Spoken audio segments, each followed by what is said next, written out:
तो स्वागत है आपका। इस हफ्ते भी खबरों का अंबार लगा रहा है ना, पर फिक्र की कोई बात नहीं। हम यहाँ हैं आपके लिए इस हफ्ते की सबसे बड़ी और जरूरी खबरों को चुनकर उन्हें बिल्कुल आसान भाषा में समझाने के लिए। रोज रोज इतनी सारी खबरें, समझ ही नहीं आता कि किस पर ध्यान दें और किसे छोड़ दें। तो चलिए इसी शोर शराबे को थोड़ा कम करते हैं और उन बड़ी कहानियों पर फोकस करते हैं जो इस हफ्ते सच में मायने रखती थीं। हमारी पहली कहानी हमें ले जाएगी सीधे अंतरिक्ष में, हमारे सोलर सिस्टम के उस किनारे तक जहां बहुत कम लोग झांक पाए हैं। वहां से हम सीधा जमीन पर लौटेंगे और भारत से जुड़ी एक ऐसी कहानी पर नजर डालेंगे जो सच में सोचने पर मजबूर कर देती है। फिर बात होगी एक ऐसे इंसान की जिसने दौलत के सारे के सारे रिकॉर्ड ही तोड़ दिए हैं। आंकड़ा सुनकर आप भी चौंक जाएंगे।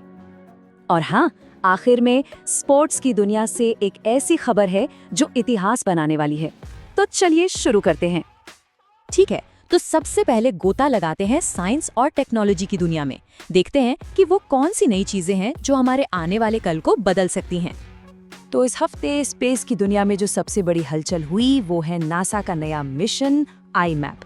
ये मिशन हमारे सोलर सिस्टम के कई राज खोलने की दिशा में एक बहुत बड़ा कदम माना जा रहा है। अब सवाल ये है कि ये इतना जरूरी क्यों है। देखिए, IMAP का मेन काम है हमारे सोलर सिस्टम के चारों तरफ मौजूद एक अदृश्य सुरक्षा कवच को स्टडी करना। इसे हीलियोस्फीयर कहते हैं।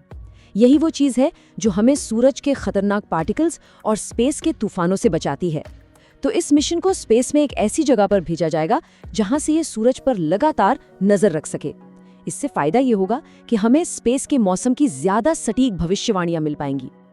अच्छा, तो अंतरिक्ष से उतरकर अब जरा अपनी सड़कों पर आते हैं। देखिए, इलेक्ट्रिक गाड़ियां बिल्कुल शांत होती हैं, है ना? पर ये कभी-कभी पैदल चलने वालों के लिए खतरनाक हो सकता है। तो बस इसी प्रॉब्लम को सॉल्व करने के लिए सरकार ने एक नया नियम बनाया है। 2027 से सभी इलेक्ट्रिक गाड़ियों में एक आर्टिफिशियल आवाज वाला सिस्टम लगाना जरूरी हो जाएगा ताकि हमारी सड़कें सभी के लिए सेफ रहें। चलिए अब देश से जुड़ी कुछ अहम खबरों पर आते हैं और कुछ ऐसे आंकड़ों पर नजर डालते हैं जो अपने पीछे एक बहुत बड़ी कहानी छिपाए हुए हैं। ये जो आंकड़ा स्क्रीन पर है ये वाकई परेशान करने वाला है। नेशनल क्राइम रिकॉर्ड्स ब्यूरो की एक रिपोर्ट आई है जिसके मुताबिक 2023 में हमारे देश में जितने भी किसानों ने आत्महत्या की उनमें से करीब 38.5% अकेले महाराष्ट्र से थे।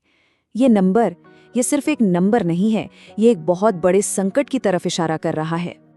और देखिए इस टेबल को, इसमें जो चीज सबसे ज्यादा चौंकाती है वो है अलग अलग राज्यों के बीच का जमीन आसमान का फर्क। एक तरफ महाराष्ट्र, कर्नाटक जैसे राज्य हैं और दूसरी तरफ पश्चिम बंगाल और बिहार जैसे राज्य जहां से 0 केस रिपोर्ट हुए। ये इतनी बड़ी असमानता हमें ये सोचने पर मजबूर करती है कि आखिर इन राज्यों के हालात में ऐसा क्या अलग है। ठीक है, तो अब देश की सरहदों से बाहर निकलते हैं और देखते हैं कि ग्लोबल स्टेज पर इस हफ्ते क्या क्या हलचल रही। तो ये हफ्ता ग्लोबल कोऑपरेशन के लिहाज से काफी बिजी रहा। स्पेन में दुनिया की संस्कृति को बचाने पर बात हुई, दुबई में सस्टेनेबल इकोनॉमी पर चर्चा हुई और तो और सऊदी अरब में तेलुगु भाषा का जश्न मनाया गया। ये छोटी छोटी घटनाएं दिखाती हैं कि आज की दुनिया असल में एक दूसरे से कितनी ज्यादा कनेक्टेड है। चलिए अब रुख करते हैं खेल के मैदान का, जहां इस हफ्ते कुछ कमाल की उपलब्धियां देखने को मिली। क्रिकेट फैंस के लिए इस हफ्ते 2 जबरदस्त खबरें आईं। पहली तो ये कि पहली बार women's blind T20 cricket world cup होने जा रहा है और भारत और श्रीलंका इसे मिलके होस्ट करेंगे। ये इंक्लूसिविटी की एक बेहतरीन मिसाल है। और दूसरी बड़ी खबर, दीप्ति शर्मा ने एक नया रिकॉर्ड बनाया है। वो अब झूलन गोस्वामी के बाद विमेंस वनडे में भारत के लिए दूसरी सबसे ज्यादा विकेट लेने वाली गेंदबाज बन गई हैं। कमाल का परफॉर्मेंस। और टेनिस की बात करें तो वहां युवा सनसनी कार्लोस अल्काराज का जलवा कायम है। उन्होंने टोक्यो में जापान ओपन का फाइनल जीत लिया है। एक बार फिर उन्होंने ये साबित कर दिया कि वो क्यों दुनिया के नंबर 1 खिलाड़ी हैं। खेल की इन शानदार जीतों के बाद अब बात करते हैं कुछ और लोगों की जिन्होंने अपनी फील्ड में कमाल कर दिखाया है। और अब एक ऐसी खबर जो सच में दिमाग घुमा देगी। एलन मस्क ने वो कर दिखाया है जो आज तक कोई नहीं कर पाया। वो 500 अरब डॉलर, जी हाँ, $0.5 ट्रिलियन की नेटवर्थ तक पहुंचने वाले दुनिया के पहले इंसान बन गए हैं। मतलब ये रकम इतनी ज्यादा है कि इसे समझना भी मुश्किल है। डिप्लोमेसी की दुनिया से भी एक काफी दिलचस्प खबर आई। भारत के प्रधानमंत्री नरेंद्र मोदी ने इटली की प्रधानमंत्री जॉर्जिया मेलोनी की आत्मकथा, उनकी ऑटोबायोग्राफी के लिए फॉरवर्ड यानी प्रस्तावना लिखी है।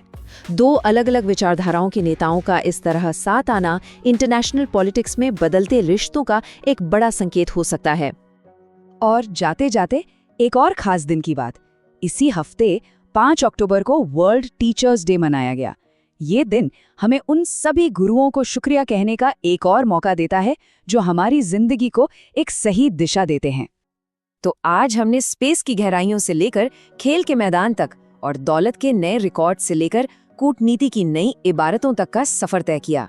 ये सारी खबरें, ये भले ही कितनी भी अलग क्यों न लगें, पर ये हमें सोचने पर जरूर मजबूर करती हैं कि कैसे टेक्नोलॉजी, पॉलिटिक्स और इंसान की अपनी कामयाबियां, ये सब मिलकर हमारी इस कनेक्टेड दुनिया को लगातार एक नया आकार दे रही हैं।